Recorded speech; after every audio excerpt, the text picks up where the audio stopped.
Good morning. तो आज हम स्टार्ट करेंगे, जय हिंद दोस्तों। आज हम स्टार्ट करेंगे द्रव्यवाचक। क्या पढ़ाएंगे? द्रव्यवाचक, क्योंकि मैंने व्यक्तिवाचक, जातिवाचक, भाववाचक और समूहवाचक कल पढ़ लिया था। तो समूहवाचक जो नहीं पढ़ा था एक बार फिर से शॉर्ट नजर से देखेंगे। समूहवाचक किसे कहते हैं? तो मैंने बोला समूह का बोध कराने वाले को जहां निश्चित दायरे में काफी व्यक्ति हों, वस्तुओं एकत्र हों, उसे हम क्या बोलते हैं? समूहवाचक कहते हैं। बस इतना ही समझना है। और उस समूह का एक मतलब मान लो एक दायरा होगा, उस दायरे में भीड़ भाड़ होगी। जैसे मान लो ये बाजार है, सुभाष नगर से एक बाजार है, मतलब बाजार मान के चलो। तो बाजार में क्या होगा? एक निश्चित दायरा होगा, उसका एक रेंज होगा, मतलब यहाँ से लेके यहाँ तक ही बाजार होगी, उससे ज्यादा तो होगी नहीं। एक दायरा होगी, मतलब एक निश्चित क्या होगी? एक निश्चित दायरा होगी, एक निश्चित क्या होगा? रेंज होगा। उसी रेंज में वो चीज लगेंगी, जिस रेंज में उस चीज लगेगी तो उसका एक निश्चित दायरा होगा, वहां पर भीड़ होगी। तो भीड़ में क्या होगी? अगर मार्केट जाओगे, बाजार जाओगे, तो बाजार तो एक दुकान से तो बनेगा नहीं, कम से कम वहां पर 10, 15, 20 बाजार होंगी, मतलब दुकानें होंगी। जब दुकानें होंगी तो हमारा क्या कहलाएगा? बाजार कहलाएगा। जब बाजार कहलाएगा तो हमारा बाजार में देखो दो शब्द मिलता है, यानी एक जातिवाचक भी मिलता है और एक व्यक्तिवाचक भी मिलता है, एक समूहवाचक भी मिलता है। अब कैसे पहचानोगे? हमने बोला बाजार, बाजार क्या है? तो बाजार क्या है अगर मैं दे दिया जाए, यहाँ पर दे दिया समूहवाचक। क्या दे दिया जाए? समूहवाचक। ठीक है। उसके बाद दूसरा दे दिया जाए द्रव्यवाचक, फिर उसके बाद दे दिया जाए व्यक्तिवाचक, फिर उसके बाद दे दिया जाए जातिवाचक। ऐसे 4 ऑप्शन दे दिए आपको। तो भैया पहले बाजार देखेंगे तो बाजार हमारा समूहवाचक है। क्या है? समूहवाचक पर टिक मारेंगे, कोई दिक्कत नहीं होगी। अगर मान लो समूहवाचक न दिया हो, मान लो समूहवाचक न दिया हो, उसके बाद दिया हो द्रव्यवाचक, व्यक्तिवाचक, जातिवाचक, इसमें से क्या मांगेंगे? तो भैया तब उसके बाद हम बाजार, बाजार का कोई नाम है नहीं है, तब हम मारेंगे जातिवाचक पे। किस पे मारेंगे? जातिवाचक पे। अगर यही चीज अगर नाम दे दिया जाए, मान लो सुभाष नगर चौराहा है, या कोई बादशाहपुर है, जौनपुर है, कुछ भी मान लो चौराहा है, मान लो जौनपुर चौराहा है, जौनपुर बाजार होगी। ठीक है, जौनपुर बाजार हो गया, इसका एक नाम हो गया भैया, जौनपुर एक नाम हो गया। जब एक फिक्स नाम हो जाएगा तो हमारा व्यक्तिवाचक कहलाएगा। बस यही समझना है आपको। यानी मैंने यहाँ पर कहा किया कि जब किसी निश्चित दायरे में काफी संख्या में व्यक्ति, पशु, पक्षियों, वस्तुओं एकत्र हो, तो समूह को हम कहते हैं क्या? समूह। यानी कि उसका एक फिक्स नाम होना चाहिए, दिया जाता है, तो उसे हम समूहवाचक कहते हैं। बात समझ में आ रही है? बस इतना ही समझना है। जब कोई व्यक्ति समूह यानी कि समूह होगा, तो समूह में यानी कि मान लो एक लड़के हैं, यहाँ पर एक ध्यान से समझना। मैंने बोला यहाँ पर एक कुछ लड़के हैं, एक लड़का है, एक लड़के से भीड़ तो होगा नहीं। मान लो यहाँ पर एक लड़का, 2 लड़का, 3 लड़का, 4 लड़का, 5 लड़का, 6 लड़के, ऐसे मिला के 11 लड़के हो गए। अब 11 लड़के हो गए तो 11 लड़कों का मैंने बना दिया एक टीम। क्या बना दी भैया? टीम। तो भैया 11 लड़के थे, 11 लड़कों में से मैंने क्या बनाया? एक नाम दे दिया टीम। टीम माने क्या होता है? एक खिलाड़ी का क्या होता है? निश्चित दायरा होता है। क्या होता है? निश्चित दायरा। तो टीम हमारा क्या होगा? हमारा क्या कहलाएगा? क्या कहलाएगा? समूहवाचक कहलाएगा। अगर इस टीम का नाम दे दिया क्रिकेट, क्रिकेट का टीम है। बात समझ में आएगी? अब क्रिकेट तो एक ही होता है, बैट बॉल वाले, तो भैया क्रिकेट का टीम है, तो भैया वहां पर हम क्या लिखेंगे? व्यक्तिवाचक। अगर नाम ना हो टीम, तो भैया कोई सा भी टीम हो सकता है, खो खो का भी टीम हो सकता है, फुटबॉल का भी टीम हो सकता है, हर एक चीज का 2 प्लेयर होंगे। उसका भी टेनिस का होता है, उसका भी 2 प्लेयर होता है, तो टेनिस वाला भी टीम होता है। तो भैया टीम कहने से मतलब होता है हर खेल का खिलाड़ी होगा। बस में आ रही है? अगर मैंने नाम ले लूंगा तो व्यक्तिवाचक, नाम ना लूं तो जातिवाचक। अब किससे मिलकर बना है वो चीज हम देखेंगे, क्या चीज है, तो हम बोलेंगे समूहवाचक। बस यही क्लियर करना है। ठीक है, तो समझ में आगे होगा। तो आगे चलते हैं नेक्स्ट। अब हम हेडिंग डालेंगे द्रव्यवाचक। ठीक है, चलिए। हमने बोला था द्रव्यवाचक। क्या पढ़ेंगे हम आज? हमारा टॉपिक क्या रहेगा? द्रव्यवाचक। ये हमारा लास्ट है। क्या है हमारा? द्रव्यवाचक हमारा क्या है? लास्ट। आज हमारी संज्ञक खत्म हो जाएगी, यानी कि जो हमारी चैप्टर था नाउन, वो आज हमारी खत्म हो जाएगी द्रव्यवाचक पढ़ाने के बाद। ठीक है, तो द्रव्यवाचक देखेंगे क्या है। तो द्रव्यवाचक क्या होता है भैया? द्रव्य मतलब होता है लिक्विड। लिक्विड यानी पदार्थ। लिक्विड माने क्या होता है? पदार्थ। कोई भी पदार्थ है, मान लो जिसको काउंट कर सकते हैं, जिसको काउंट नहीं कर सकते हैं, बात समझ में आ रही है, जिसको काउंट कर सकते हैं, जिसको काउंट नहीं कर सकते हैं। वैसे नॉर्मली माना जाए तो हमारा क्या होगा, पदार्थ होगा जिसको हम तौल सकते हैं, माप सकते हैं, या कुछ भी हो सकता है हमारा एनी थिंग्स। जैसे हमने कहा परिभाषा हमारी क्या रहेगी, तो परिभाषा मैंने बोला वे संज्ञा जिन्हें मापा या तौला जाता है, बस इतना समझ लेना, मापा जाए या तौला जाए, बात समझ में आ रही है, जा सकता है, वह द्रव्यवाचक संज्ञा कहलाती है, बस इतना समझना है। यानी जिस संज्ञा को, यानी जिस चीज को हम माप ले, तौल ले, वही हमारा क्या कहलाएगा, द्रव्यवाचक कहलाएगा। बस में जैसे दूध, दूध एक पदार्थ है, लिक्विड है, दूध अगर उसमें से एक दूध निकाल लोगे नहीं निकाल पाओगे, अगर एक बूंद भी निकालोगे तो एक बूंद में अपने आप में कितने हजारों बूंद होंगे, ठीक है।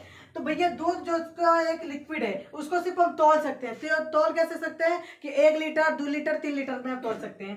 पानी को भी हम तौल सकते हैं क्योंकि वो भी पदार्थ है। चाय हमारा लिक्विड है, वो भी हम तौल सकते हैं। तेल हमारा क्या लिक्विड ही है, कोई सा भी तेल हो सकता है। अब ये तेल कैसा हो सकता है, कड़ू का भी हो सकता है, मिट्टी का भी हो सकता है, पेट्रोल भी हो सकता है, एनीथिंग तेल हो सकते हैं।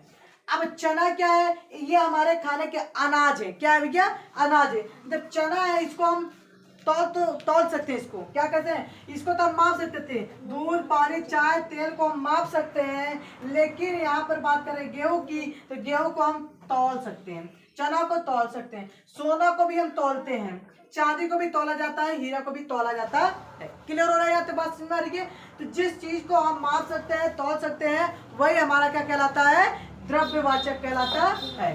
अब यहाँ पर एक हेडिंग समझना कि अनाज जो है, अनाज अगर मैंने बोला अनाज, अनाज में सारे अनाज आ जाते हैं, अनाज में सारे अनाज आते हैं, लेकिन अगर वैसे देखा जाए तो हमारा क्या कहलाएगा, द्रव्यवाचक कहलाएगा। क्या कहलाएगा, द्रव्यवाचक। लेकिन इसका दूसरा रूप क्या होता है, मैंने बताया था कि जातिवाचक होता है। अगर द्रव्यवाचक ना हो तब हम जातिवाचक पर टिक मारेंगे, अगर द्रव्यवाचक दिया हो तो भैया हम कुछ नहीं, जातिवाचक को कुछ भी नहीं मारेंगे, सीधा सीधा टिक मारेंगे द्रव्यवाचक पे। इसका 2-3 मैं अभी प्रैक्टिस करवाऊंगा तो आपको अच्छी तरह से समझना है। मैंने बोला फल, तो फल कहने से सारे फल का बोध हो रहा है, सारा फल, चाहे केला को, चाहे आम का हो, चाहे जिसका अंगूर का हो, चाहे जिस चीज का फल हो, भैया फल कहने से सारे फल का बोध हो रहा है। क्लियर हो रहा है तक।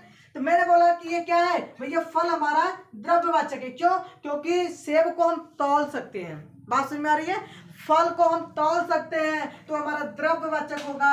अगर हम बात करें कि अगर द्रव्यवाचक ना हो तो हम जातिवाचक पे टिक करेंगे। क्लियर हो रहा है। अगर फल का नाम हो गया तो, अगर मान लो बोला भैया सेब, सेब कितने का है, तो सेब एक निश्चित नाम आ गया, क्या आ गया, सेब का निश्चित एक नाम आ गया, तो भैया हमारा क्या हो जाएगा, जातिवाचक पे आ जाएगा, यानी कि जिसपे बोलते हैं व्यक्तिवाचक संज्ञा। ठीक है, नाम लिया तो व्यक्तिवाचक, नाम ना लिया तो जातिवाचक। ठीक है, और उसके बाद वैसे भी फल हमारे क्या है, द्रव्यवाचक। क्लियर हो रहा है। अब यहाँ पर एक स्टेप मैंने लिख दिया है, सभी द्रव्यवाचक संज्ञाएं अपने प्रयोग में जातिवाचक होती। बस ये तो मैं कहना चाह रहा हूँ, द्रव्यवाचक जितने भी संज्ञा होती है, जितने भी द्रव्यवाचक संज्ञा होती हैं वो अपने आप में क्या होती है, जातिवाचक होती है। बात समझ में आ रही है। ये तो फल है, फल क्या है हमारा, क्या है, द्रव्यवाचक है, लेकिन अपने आप में क्या है, जातिवाचक है। बात समझ। अनाज, अगर ये भी बात करूं दूध की, यहाँ पर देखो दूध, मैं एक और उदाहरण ले रहा हूं, जैसे मान लो दूध, दूध अपने आप में क्या है, द्रव्यवाचक है। क्या है, द्रव्यवाचक है।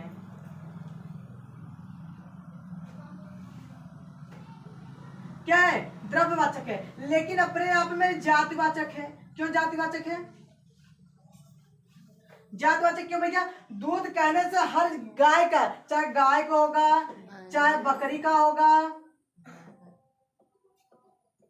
चाहे भैंस का होगा, एनीथिंग, दूध कहने से सारे जानवरों का बोध हो जा रहा है। बात समझ में आ रही है। दूध कहने से हर जानवर का दूध हो जा रहा है, लेकिन ये हमारे अपने आप में क्या है, जातिवाचक है। मैं बोलूंगा कि भैया गाय का दूध है, भैया किस गाय का दूध है, तो भैया गाय का भी हर जात का प्रजाति होती है, बकरी का हर जात का प्रजाति होती है, भैंस का भी अपने जात का में क्या होती है, प्रजाति होती है। भैया जिस जात के हम प्रजाति का फिक्स नाम ले लेंगे भैया, तो हमारा क्या कहलाएगा, व्यक्तिवाचक। अगर नाम ना ले, सिर्फ दूध बोले, तो दूध हमारा क्या है, द्रव्यवाचक। और अपने आप में दूध क्या है, जातिवाचक। अगर द्रव्यवाचक न दिया हो तो हम दूधवाचक पे यानी कि जातिवाचक पे टिक करेंगे। अभी मैं इसका 2-3 उदाहरण समझूंगा, बहुत अच्छी तरह से समझ में आ जाएगा, फिर समझना है बस आपको। हमने यहाँ पर लिखा है यदि किसी द्रव्यवाचक संज्ञा के विकल्प में द्रव्यवाचक एवं जातिवाचक दोनों हो तो।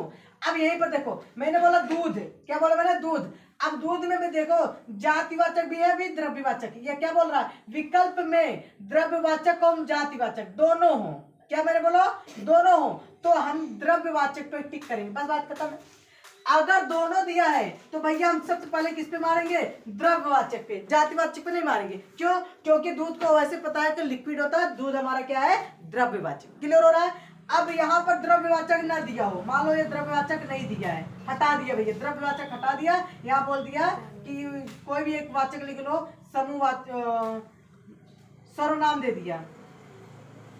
सर्वनाम तो वैसे भी नहीं है, वैसे भी नाम जान जाओगे कि सर्वनाम होगा ही नहीं, भाववाचक होगा नहीं, क्योंकि ये हमारे भाववाचक क्या होते हैं आंखों से दिखाई न दे, ऐसे समझना। समूहवाचक भैया दूध में कोई भीड़ लगा हुआ है नहीं, ये भी ऐसे कट जा रहा है, जब ये दोनों कट जा रहे हैं सर्वनाम तो है ही नहीं, तो बचा हमारा क्या है जातिवाचक, तो जातिवाचक पे ऐसे भी मान लेंगे। अगर यहीं पर सीधा देखेंगे अगर द्रव्यवाचक ना हो जातिवाचक अगर होगा तो जातिवाचक पे हम क्लिक करेंगे, बस यही समझ लेना। बात क्लियर हो रही है? यहाँ तक समझ में आ रहा है? बस ये तो समझना है आपको, टिक कैसे करना है। मैंने बोला अगर दोनों दिया हो तो भैया सबसे पहले हम द्रव्यवाचक पे क्लिक करेंगे, अगर दोनों में से एक दिया हो तो भैया हम जातिवाचक पे क्लिक करेंगे। जैसे यहाँ पर मान लो यदि किसी द्रव्यवाचक में संज्ञा में द्रव्यवाचक संज्ञा में विकल्प अगर दिया हो और द्रव्यवाचक ना हो तो भैया जब ना हो तो हम जातिवाचक पर टिक करेंगे, बस यही तो समझना है। अगर द्रव्यवाचक नहीं दिया है तो वह हम जातिवाचक पे टिक करेंगे, अगर द्रव्यवाचक दिया है तो हमारा द्रव्यवाचक ही सही होगा। क्लियर हो रहा है यहाँ तक? यहाँ तक कोई दिक्कत? तो भैया यही समझना है आपको। तो भैया कि द्रव्यवाचक किसे कहते हैं? तो वे संज्ञा जिन्हें मापा या तोला जाता है वही हमारा द्रव्यवाचक कहलाते हैं। अब द्रव्यवाचक में जैसे दूध हो गया, पानी हो गया, चाय हो गया, तेल हो गया, गेहूं हो गया, चना हो गया, सोना हो गया, हीरा मोती और भी सारे चीज जितने होंगे वो सारे होंगे। अब ये मैंने बताया है कि सभी द्रव्यवाचक संज्ञा अपने आप में क्या होती है जातिवाचक संज्ञा होती है। अब दूसरा मैंने बताया यदि किसी द्रव्यवाचक संज्ञा में विकल्प में द्रव्यवाचक एवं जातिवाचक दोनों हो तो हम क्या करेंगे भैया, तो हम दोनों पे देख के हम किस पे मारेंगे टिक, द्रव्यवाचक पे मारेंगे। अगर दोनों में से एक दिया हो तो हम किस पे मारेंगे जातिवाचक पे, अगर द्रव्यवाचक ना हो तो उसके बाद अगर जातिवाचक है तो भैया जातिवाचक पे टिक करेंगे। क्लियर हो रहा है यहाँ तक? किसी कोई दिक्कत? तो भैया द्रव्यवाचक आपको समझ में आ गया। और उदाहरण ले ले। अब यहाँ पर मान लो उदाहरण और ले रहे हैं, 2-3 उदाहरण ले रहे हैं। मान लो आपसे पूछा जाए चावल है, ऑप्शन दे दिया जाए जातिवाचक, द्रव्यवाचक,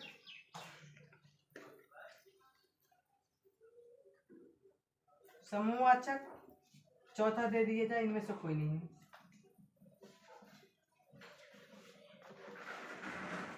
अब देखो आपको ऐसे दे दिया जाए, पूछा गया क्वेश्चन में कि चावल है, चावल क्या है, तो भैया चावल है आपका जातिवाचक है कि द्रव्यवाचक है कि समूहवाचक है, इनमें से कोई नहीं है। अब टिक देखना है भैया, मैंने क्या बोला यहाँ पर, मैंने यहाँ पर बोला अगर दोनों में से दोनों दिया हो, यानी कि द्रव्यवाचक भी दिया हो जातिवाचक दिया हो, तो आंख मूंद के हम द्रव्यवाचक पे टिक करेंगे, बस यही समझना है आपको। चावल को हम गिन सकते हैं?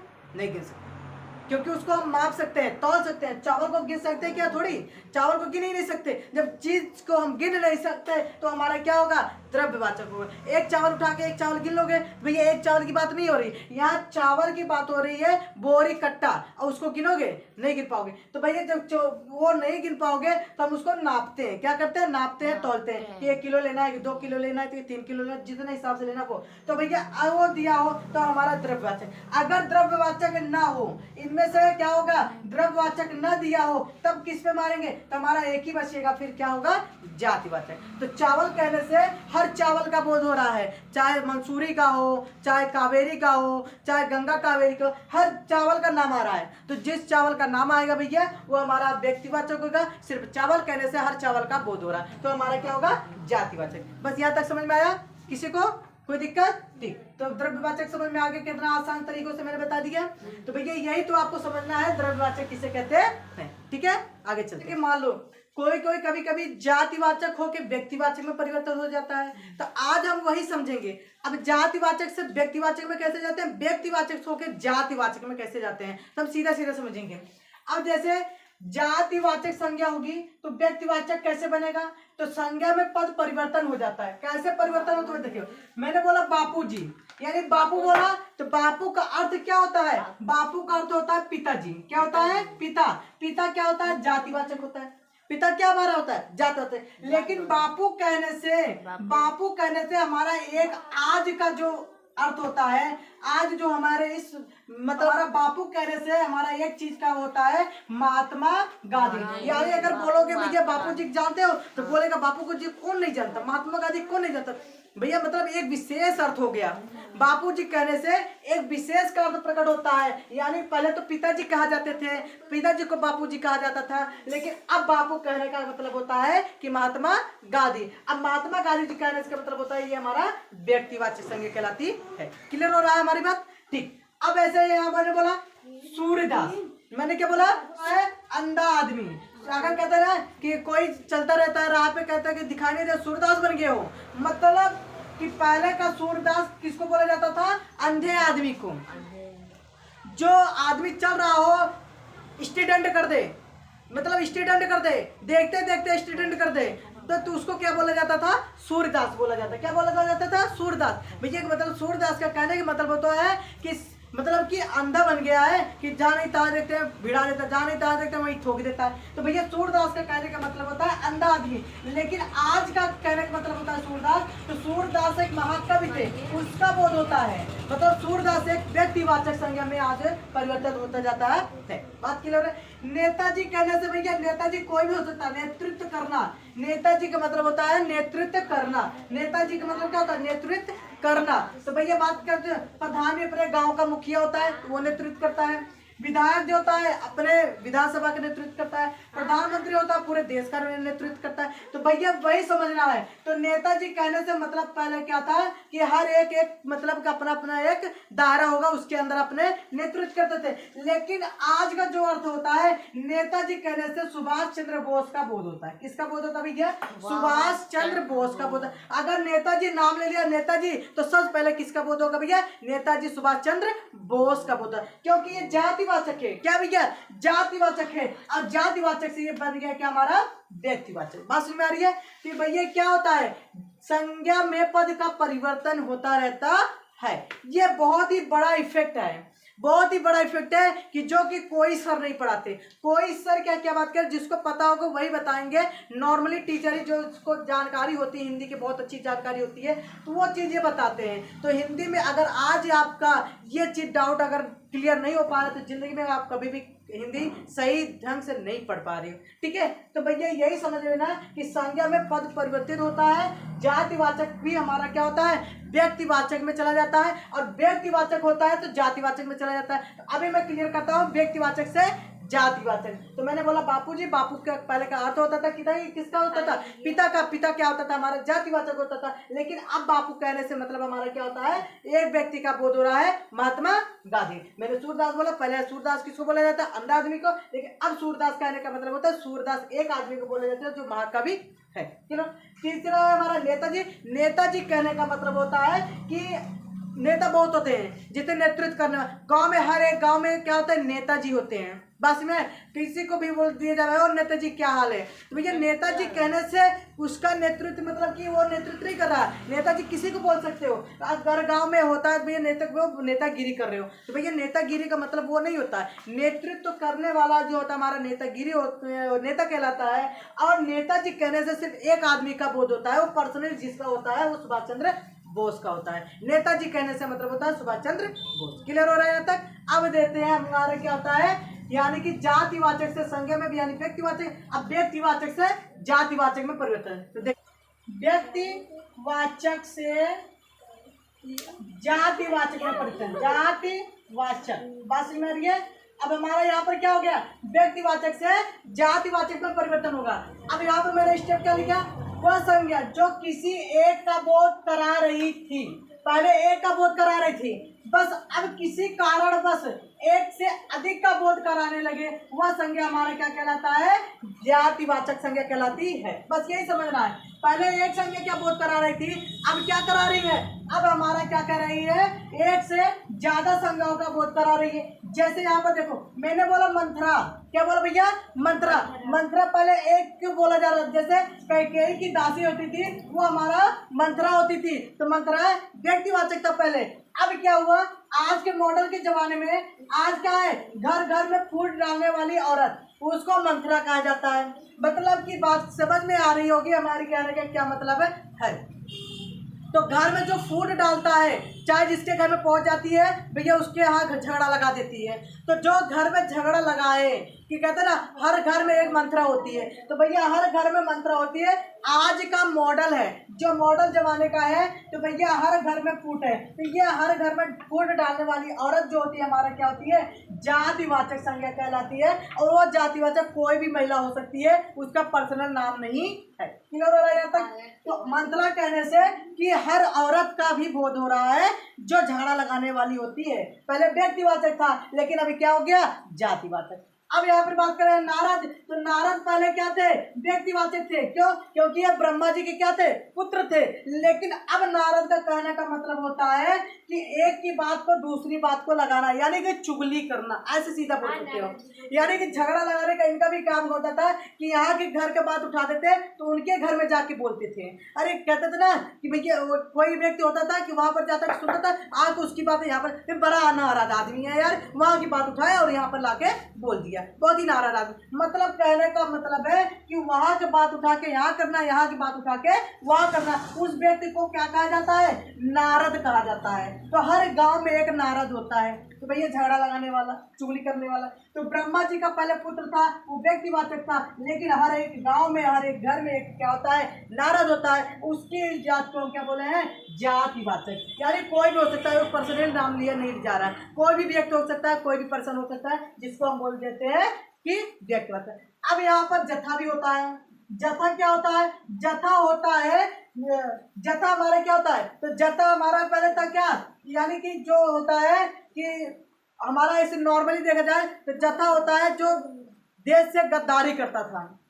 तो देश से गद्दारी कौन करता है, तो भैया जो देश का भी कंफर्ट नाम नहीं है, तो भैया कोई भी हो सकता है। तो जो देश से गद्दारी करता है वो जथा कहलाता है। तो भैया ये भी पहले हमारे क्या था, जाति व्यक्तिवाचक था, अब व्यक्तिवाचक से हमारे क्या हो गया, जाति। जैसे जो देश से गद्दारी करते थे तो भैया वो हमारे क्या होते हैं, हमारे व्यक्तिगत। मूवी में देखते हो नहीं हो, मूवी में कि आपको कोई हीरो देखता है तो कोई हीरोइन रहता है, कोई गुंडा रहता है, तो क्या करता है, अपने देश से क्या करता है, गद्दारी करता है। तो जो गद्दारी करता है उसको हम बोलते हैं जथा। ठीक है, तो जथा हर गांव में हर शहर में होता है, जो अपने फैमिली भी हो सकता है, अपने गांव में भी हो सकता है, जो अपने गांव से गद्दारी करता है, गांव से ये बातें यहाँ से उधर करता है, तो वो हमारे जथा में आते हैं। बात समझ रही है? तो वो हमारा क्या होता है, व्यक्तिवाचक था पहले, अब हमारा क्या हो गया, जातिवाचक हो गया। बात समझ में आ रही है? बहुत आसान तरीकों से। तो भैया पहले हमारा क्या था, संज्ञा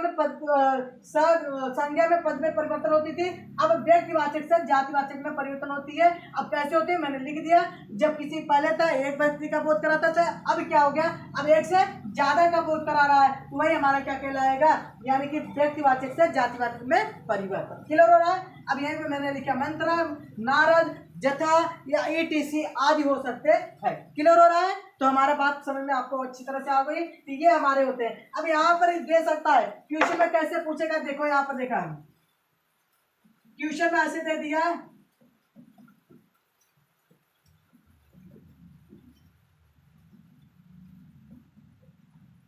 अब दे दिया हर घर में मंत्रा है। अब यहाँ ऑप्शन दे दिया कि मंत्रा क्या है, जातिवाचक है, जातिवाचक है, दूसरा ऑप्शन दे दिया व्यक्तिवाचक है, तीसरा दे दिया भाववाचक है, ETC आदि दे दिया, और चौथा ऑप्शन दे दिया इनमें से कोई नहीं है, भाववाचक।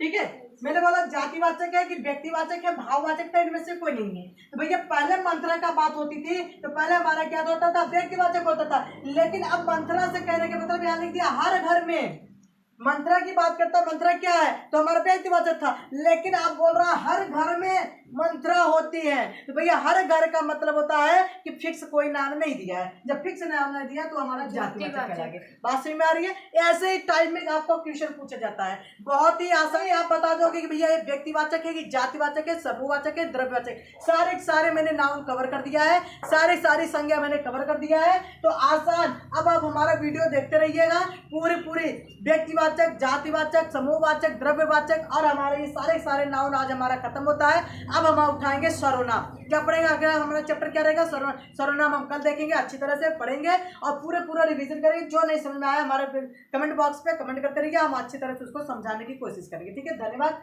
इसको लाइक और सब्सक्राइब जरूर करिए और शेयर जरूर करिए और सबसे बोलो सब्सक्राइब जरूर करें। ठीक है, धन्यवाद।